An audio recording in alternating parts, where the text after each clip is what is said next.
5 berita terpopuler hari ini Kamis 11 Desember 2025 di Bloomberg Technos Flash 5. Yang pertama, The Fed pangkas suku bunga acuan 25 BPS kali ketiga di 2025. FOMC untuk ketiga kalinya memutuskan untuk memangkas suku bunga acuan di 2025 dengan 25 basis point menjadi 3,5% hingga 3,75%. Keputusan diambil dengan 9-3 suara pada Rabu 10 Desember 2025 waktu setempat. Meski demikian, The Fed belum memastikan akan kembali memotong suku bunga di tahun depan. Gubernur The Fed, Jerome Powell mengatakan, The Fed telah melakukan cukup banyak upaya untuk memperkuat ancaman terhadap lapangan kerja sambil menjaga suku bunga tetap tinggi untuk terus merendahkan tekanan harga.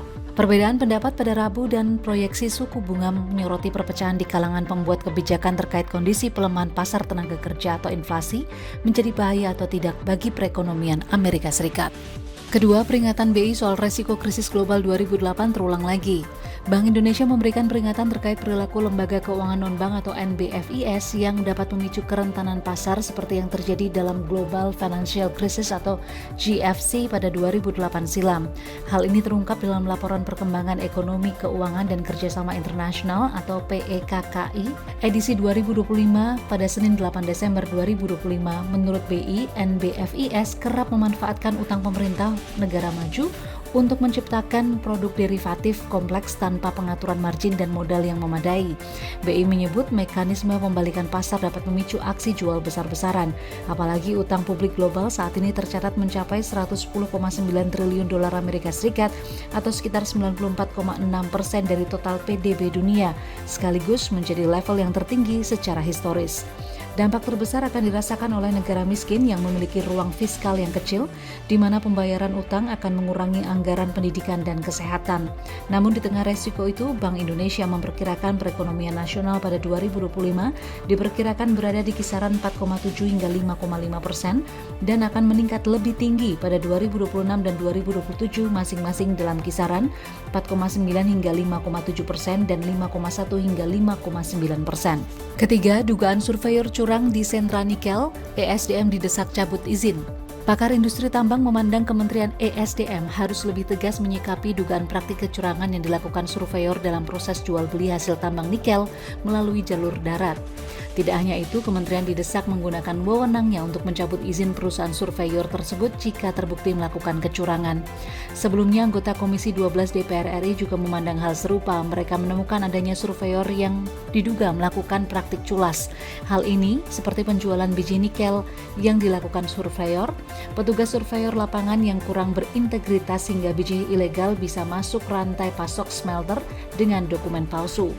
Mereka menegaskan praktik yang dilakukan surveyor dapat berpotensi merugikan negara karena setoran penerimaan negara bukan pajak atau PNBP menjadi lebih rendah. Keempat, gagal akhiri perang Rusia-Ukraina, Trump malah salahkan Eropa. Presiden Amerika Serikat Donald Trump mengatakan militer Rusia lebih kuat dalam perang melawan Ukraina. Dia mengecam para pemimpin Eropa yang belum berhasil menghentikan perang meski berdialog panjang.